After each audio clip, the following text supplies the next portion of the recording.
बिहार के दिल में गंगा नदी के किनारे बसे एक छोटे से गांव खांडी की कहानी है।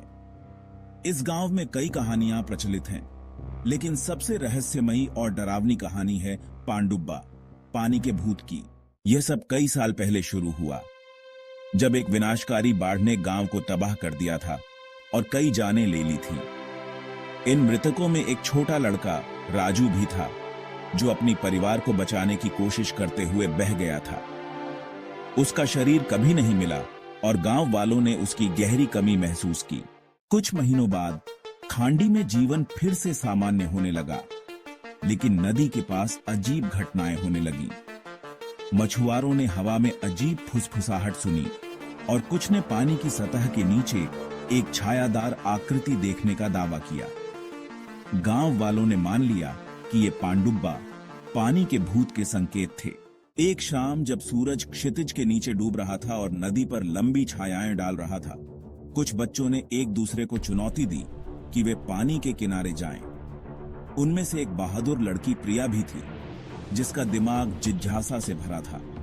वह नदी के पास गई। उसका दिल डर और उत्साह से धड़क रहा था।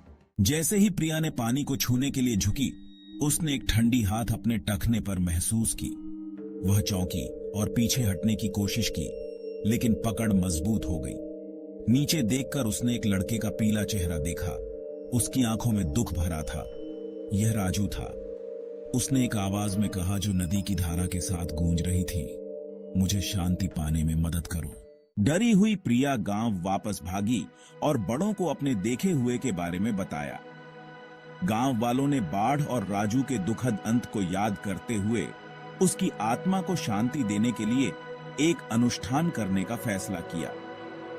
वे नदी के किनारे इकट्ठा हुए, लालटेन जलाए और स्मरण के गीत गाए। जैसे ही लालटेन नदी में बहने लगे, गांव में एक शांति का एहसास हुआ।